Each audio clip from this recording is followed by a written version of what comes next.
वो लोग बोल रहे हैं कि हम लोग क्रिश्चियन धर्म में चले गए, लेकिन हमारा तो डीएनए तो वही है, हमारा जाति वही है, उपजाति वही है। मैं यही आगे जिस प्रकार से हम लोग देख रहे हैं कि एक बात हो जा रहा है कि डिलिस्टिंग हो जाने से आदिवासियों की जनसंख्या कम हो जाएगा। जनसंख्या कम हो जाने से जो अभी आदिवासी आप उस क्षेत्र में रहेंगे नहीं तो आपका आरक्षित सीट भी घटेगा। इस कहना है कि उनकी मेरा क्या ये लुकुर कमेटी के ये जो सर्च उन लोगों ने किया तो उन लोग तो आपका भाई है, बंधु है, जो क्रिश्चियन में चले गए हैं चाहे हिंदू में चले गए हैं, वो लोगों को आप क्या संदेश देना चाहेंगे? कुर्मी लोग जो आदिवासी बनने का जो ये कर रहे हैं, इसको लेकर के आप क्या सोचते हैं? क्या वो लोग आदिवासी बनना चाहिए कि नहीं बनना चाहिए? नहीं, बिल्कुल। पब्लिक एक्शन न्यूज में आप सभी को स्वागत है। अभी हम लोग राजभवन के सामने हैं और यहाँ पे यहाँ केंद्रीय सरना समिति द्वारा डिलिस्टिंग कार्यक्रम और मुंडन कार्यक्रम का आयोजन किया गया था। ये जो आप लोग डिलिस्टिंग का बात कर रहे हैं और डिलिस्टिंग क्यों करना चाहिए, किसको करना चाहिए?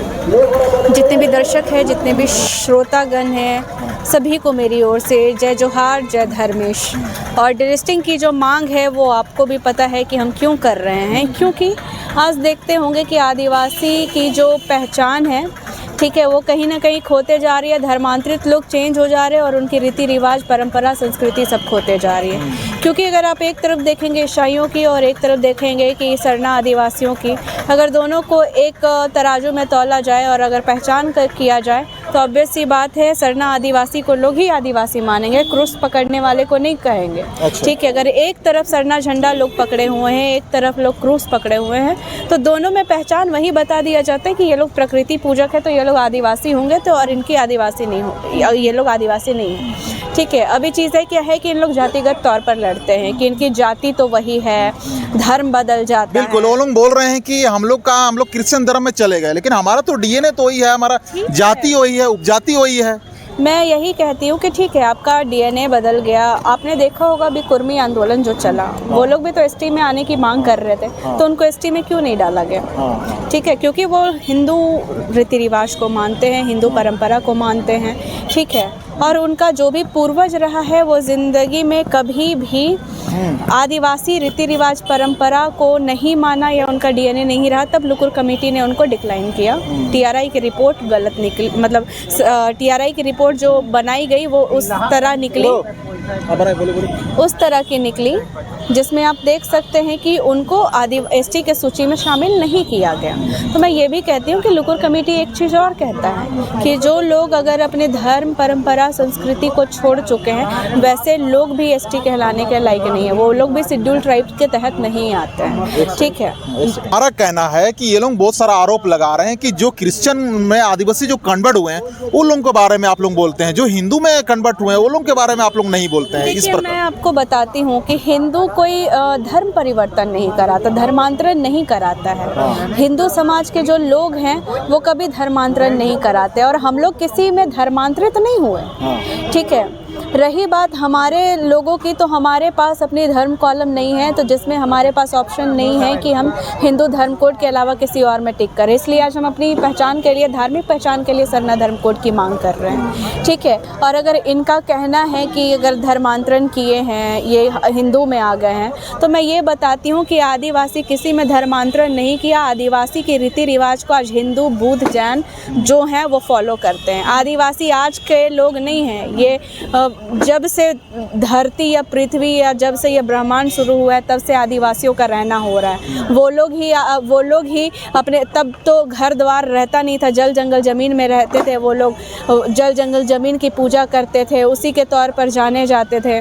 तो ठीक है, तो वो लोगों की संस्कृति को बाद में हिंदुओं ने अपनाया। उन लोगों ने बाद में मूर्ति पूजा स्टार्ट कर दिया, वो अलग चीज़ है उन लोगों की। तो वहाँ पे हमारी संस्कृति और परंपरा मैच नहीं करती। लेकिन कहीं ना कहीं हिंदुओं का भी देखिएगा तो वो प्रकृति पूजक के तौर पर जाने जाते हैं। और इन लोगों का जो देखा जाए, अगर आप ये उठा के देखा जाए कि पहले के समय में इन लोगों ने हिंदू, मुस्लिम, सिख, ईसाई, ये क्या है, धार्मिक पहचान तो बहुत बाद में आई, लेकिन ये लोग तो चलते आ रहे हैं आदिवासी परंपरा से।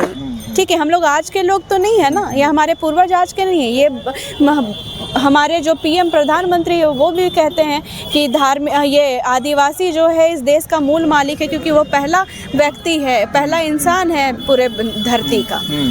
तो इसमें मैं यही कहती हूँ कि हम लोग किसी के धर्म को क्यों अपनाएं। आप लोग अपनाए हो, अपनी परंपरा संस्कृति को छोड़ के गए हो। मैं आज तक क्रिश्चियंस को गाली नहीं दी हूँ और ना आप शब्द बोली हो। देखिए, भारत जैसे जगहों में ना सबको अपना धर्म चुनने का अधिकार है, वो किसी भी धर्म को मान सकते हैं। 2 माइनॉरिटी धर्म है, मुस्लिम और क्रिश्चियन, जो बाहरी हैं, ठीक है, उनको भी यहाँ पर दर्जा दिया गया है। तो जिनको मानना है माने, वो स्वतंत्र हैं। हमारी लड़ाई बस अपने समाज को बचाने और संरक्षित करने के लिए। मतलब आपका जो आरक्षण चल रहा है उसको आप लोग क्रिश्चियन लोगों को नहीं देना चाहते? जी बिल्कुल नहीं देना चाहते। इसलिए नहीं देना चाहते हैं कि वो लोग भी अपनी रीति रिवाज परंपरा को छोड़ करके जा चुके हैं। उनको माइनॉरिटी टीम से फ़ायदा मिल रहा है, ठीक है, और इधर से भी ये लोग फ़ायदा मिल रहे हैं। अब इसमें क्या हो जा रहा है कि हमारे जो लोग हैं, जो पिछड़े हुए लोग हैं, उन तक कोई भी बेनिफिट नहीं पहुँच पा रहा है। वो लोग दर दर की ठोकर खाते रह जाते हैं, एजुकेशन नहीं ले पा रहे, पढ़ लिख नहीं पा रहे। तो बहुत सारी चीज़ें प्रॉब्लम हैं, और जब तक ये प्रॉब्लम का सॉल्यूशन नहीं निकलेगा डिलिस्टिंग होकर, तब तक आदिवासी समाज ग्रो अप नहीं हो सकता है, चाहे वो एजुकेशन के मामले में हो जाए या चाहे किसी भी डेवलपमेंट के मामले में हो जाए।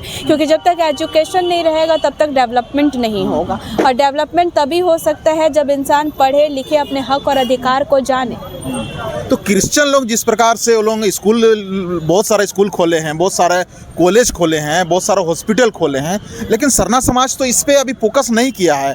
तो वो लोग का कहना है कि हमारा स्कूल में हम पढ़ाई करते हैं, फिर हम लोग कोई उल्टा बोलते हैं, जैसे निशा भगत का बहुत सारा बातें आती है ना। जी। हाँ, मैं आपको वही बताना चाहती हूँ कि आदिवासी समाज के जो लोग हैं, ठीक है, उन लोगों ने ईसाई समुदाय के जो लोग हैं, उन लोगों ने चलिए हॉस्पिटल स्कूल तो खोल दिया, ठीक है, तो क्या वो फ्री में पढ़ा रहे हैं? हाँ, हम लोग तो बिजनेस दे रहे हैं ना। मैं आपको एक चीज़ बताती हूँ, मुझे नाम याद नहीं आ रहा है।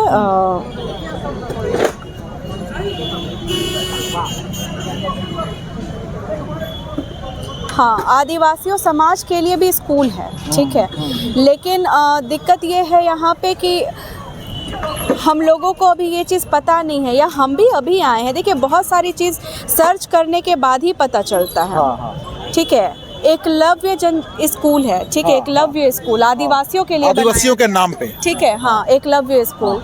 तो वही चीज़ है कि हम लोग उसको जगह जगह पे करवाएंगे तब ना, ठीक है। तो आज हम लोग जागरूक हुए हैं और इस चीज़ पे काम कर रहे हैं, ताकि हमारे लोग जो हैं, आदिवासी समाज के बच्चे हैं, इन जगहों पर जाके अपना एजुकेशन ले सके, ठीक है। और जो इन लोग स्कूल, कॉलेजेस, हॉस्पिटल के नाम पर कहते हैं, तो ये फ्री में नहीं करते हैं, हम लोग इनको बिजनेस देते हैं, बाकायदा पैसा दे करके ही पढ़ते हैं।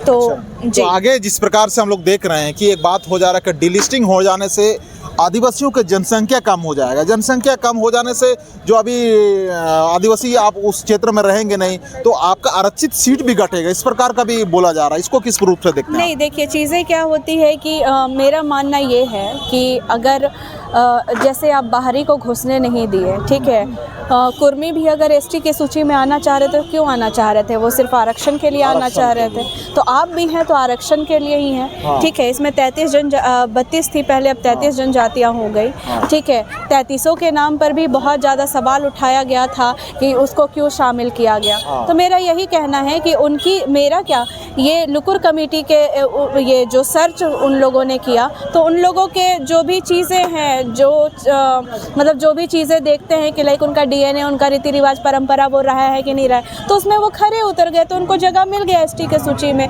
तब जाके 33 जनजातियाँ हो गई। तो मैं वही कहती हूँ कि हमारे जो लोग हैं, अगर धर्मांतरण कर करके चलते चले जाएंगे तो हमारे अपने लोगों की पहचान कहाँ बचेगी, ठीक है। इतने रोज़ जो भव्य ये लोग चंगाई प्रार्थना करवाते हैं, कहते हैं लंगड़ा लूढ़ा बहरा जितना लोग भी ये लोग चलने, बोलने, सुनने, देखने लगेगा, तो कैसे होगा? तब तो हॉस्पिटल को बंद करा देना चाहिए। मिशनरीज तो खुद ही हॉस्पिटल खोल के रखें, ठीक है। सब अगर चंगाई प्रार्थना के नाम से सही हो, हमारा देखिए यही कहना है कि वो लोग जो भी चीज़ें कर रहे हैं, इट्स ओके, मुझे नहीं नहीं लेना देना, लेकिन मेरा ये कहना है कि हमारी संस्कृति, हमारी सभ्यता, हमारी आदिवासियत और हमारे पूर्वजों की जो दी हुई पहचान है, हमारे जल जंगल ज़मीन की जो संरक्षण करना जो हमें हमारे पूर्वजों ने दायित्व सौंपा है, उन चीज़ों को बचाना है। उन चीज़ों को बचाने के लिए आप क्या इससे अभी जो आप लोग अभी तो ज़्यादा मतलब अभी हज़ारों की संख्या में लोग थे, आने वाला दिन में क्या इसके लिए बड़ा रैलियाँ आप लोग निकालेंगे, सरकार को ध्यान आकर्षित करेंगे? जी, अभी हमारी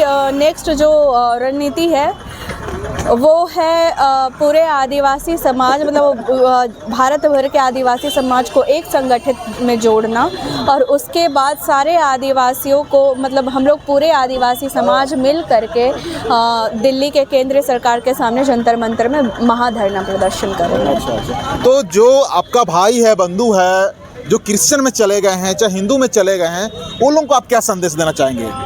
मैं सबको यही कहना चाहूँगी, ठीक है, देखिए अगर सबको धार्मिक अधिकार चुनने का हक है, आप लोग अगर चुन लिए हैं, आप लोगों को अगर उधर ही रहना है तो उधर ही रहिए, वापस आना है, घर वापसी करना है तो ये सरना समाज के लोग आपको वैसे भी वेलकम करने के लिए रेडी है, स्वागत, भव्य स्वागत करके आपको इनवाइट करेंगे। हाल फिलहाल में यहाँ कुचाई में आपका दलमा में अच्छा भव्य रूप से स्वागत किया गया। तो सभी लोग अभी इस चीज़ पे ध्यान दे रहे हैं, और जितने भी पहले जिनको समझ में नहीं आया धर्मांतरण के बाद, धर्मांतरित जो भाई बहन थे, वो लोग भी आज घर वापसी कर रहे हैं, और आज रूढ़िवादी प्रथा से जात भीतर करके दोबारा से अपनी ज़िंदगी, अपनी परंपरा, सभ्यता को अपना रहे हैं। तो कुर्मी लोग जो आदिवासी बनने का जो ये कर रहे हैं, इसको लेकर के आप क्या सोचते हैं? क्या वो लोग आदिवासी बनना चाहिए कि नहीं बनना चाहिए? नहीं, बिल्कुल नहीं बनना चाहिए, और अब तो चीज़ें ये ख़त्म भी हो गई है। केंद्र की सरकार से भी डिक्लाइन कर दिया गया इन मांगों को, लुकुर कमेटी ने भी डिक्लाइन कर दिया, टीआरआई की रिपोर्ट भी गलत कह रही हो, टीआरआई की रिपोर्ट भी बता दी कि उन लोग कहीं से भी एसटी नहीं बनने के लायक नहीं है। तो यही सारी चीज़ें रही हैं। और तभी तो हम लोग ज़्यादा बात नहीं करेंगे, शाम हो चुका है, ये लोग का धरना प्रदर्शन खत्म हो गया। आने वाला दिन में बड़ा धरना प्रदर्शन करेंगे, और जितने भी सरना के लोग हैं, क्रिश्चियन में कन्वर्ट हो चुके हैं, वो लोगों को ये लोग ये बुला रहे हैं, स्वागत करेंगे बोल रहे हैं। अगर नहीं आएंगे तो फिर वो लोगों का आरक्षण खत्म हो जाएगा, इस प्रकार का बातें कर रहे हैं। कहाँ तक होगा, केंद्र सरकार को ये लोग डिमांड किए हैं, मांग पत्र भेजे हैं, आगे भी भेजेंगे, इस प्रकार का बात कर रहे हैं। और कई कोर्टों में, कई राज्यों में इस प्रकार का आरक्षण खत्म भी किया जा रहा है। तो इसमें आदिवासियों को कहाँ तक ये करना है, आपने स्वयं ही इस पे संज्ञान लेना चाहिए। मांग है हमारी आर्टिकल 341 के तहत है, जिसमें भीमराव अंबेडकर जी ने एससी समुदाय के लोगों को जो संरक्षित करते हुए कहा कि अगर एससी समुदाय का कोई भी बंदा अगर धर्म परिवर्तन करता है तो उसको एससी के सूची से हटा दिया जाएगा, मतलब डायरेक्ट डिलिस्टिंग हो जाएगी। तो उसी आधार पे हम भी मांग कर रहे हैं कि आदिवासियों की भी अपनी अधिकार है, उनको उनका धर्म कोड मिल जाए, उनको उनका अधिकार मिल जाए। मतलब आपका भी मांग है उनसे सरकार से? जी बिल्कुल, संशोधन हो चाहे कुछ भी हो, लेकिन आपको उन लोगों को डिलिस्टिंग होना चाहिए। जी जी जी बिल्कुल होना चाहिए। तो चलिए, अभी एंजल लकड़ा से जब मुलाकात हुआ, और ये सरना समिति के केंद्रीय प्रवक्ता है, ये मीडिया प्रवक्ता है, तो इसी के साथ पब्लिक एक्शन न्यूज़ में बने रहने के लिए आप सभी को धन्यवाद। जोहार।